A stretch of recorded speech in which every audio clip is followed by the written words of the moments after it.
Donc là, on a une double confrontation contre les Pays-Bas qui se présentent, qualificative pour la Coupe du Monde. Et l'opportunité pour nous de continuer notre bonne série et d'envisager le meilleur. On a fait nos 2 premiers matchs avec 2 victoires contre l'Irlande et la Pologne.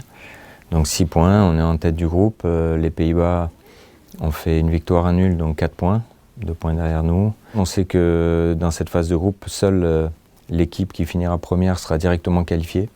Toutes les autres équipes devront passer par les barrages. Il y a les retours de Selma Bacha, Gridje Mbok et Delphine Cascarino.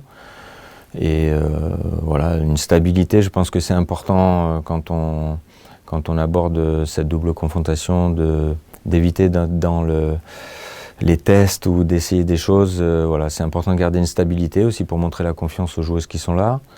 Et voilà, d'avoir une certaine continuité dans ce qu'on met en place.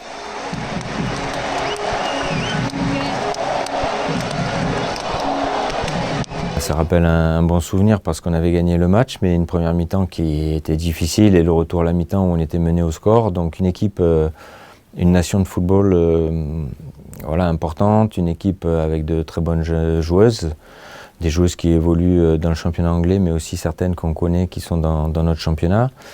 Voilà, le sélectionneur, c'est l'ancien adjoint de Sarina Wiegman, donc un entraîneur qui a démarré à l'âge de 25 ans et qui a aussi vécu l'épopée avec Sarina, donc il connaît la recette pour gagner, il a mis en place des choses.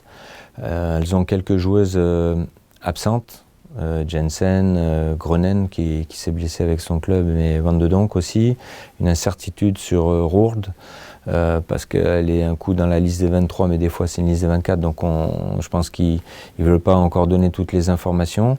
Mais il a aussi appelé des jeunes joueuses, notamment comme une joueuse très prometteuse du Real Madrid, Köklar, née en 2005. Et puis c'est une équipe qui a un potentiel offensif intéressant avec Berenstein qui joue à Wolfsburg, mais Miedema aussi à Manchester City.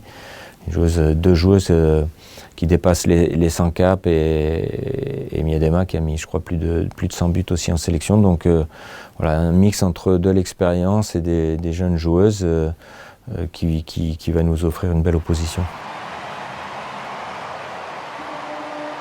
Et contre la Pologne, elles ont vécu des difficultés sur le premier match où elles ont concédé le match nul. Et puis contre l'Irlande, elles étaient un partout jusqu'à la 88-89e et l'Irlande met un but contre son camp pour leur donner la victoire. Donc effectivement, 2 matchs difficiles aussi pour elles. C'est un groupe relevé, on le sait maintenant, tous les matchs sont difficiles, il y a plus de petites équipes. On l'a vu en Irlande, ça a été très compliqué pour nous et c'est pour ça que l'état d'esprit est important parce que sur ce match en Irlande, j'ai senti les joueuses vraiment investies au niveau de l'état d'esprit. Jusqu'au bout, elles n'ont rien lâché. Et on a vu d'ailleurs l'apport aussi des joueuses entrantes comme Melvin qui avait marqué un doublé.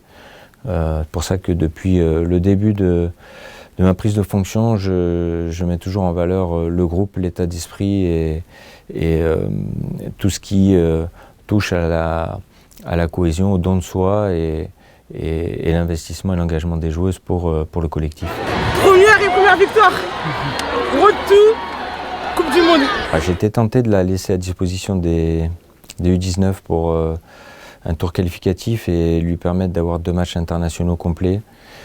Mais comme je le disais, c'est pas le moment d'expérimenter, éventuellement d'appeler d'autres jeunes joueuses. Là, c'était aussi de garder la stabilité, d'autant plus que Grace Gueyoro a un petit point d'incertitude sur sa participation, avec une blessure à la cuisse dont on va suivre l'évolution, et notamment dans l'aspect athlétique. On sait qu'Anaïs a de grosses capacités pour répondre présent dans les duels, et c'est ces 2 matchs-là où les duels seront importants.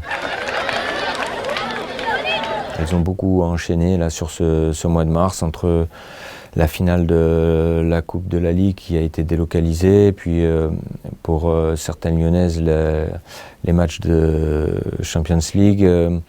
Il y a encore demi-finale de Coupe de France ce week-end, donc des confrontations âpres et difficiles aussi pour les joueuses, dans leur championnat aussi également. Donc leur laisser un jour de repos le mardi, c'était pas superflu. Et puis après, on aura donc du mercredi jusqu'au lundi pour bien se préparer et avoir ce premier match le mardi à Breda. Match retour à Auxerre, bien sûr, le public sera important. Il y a encore des places à acheter.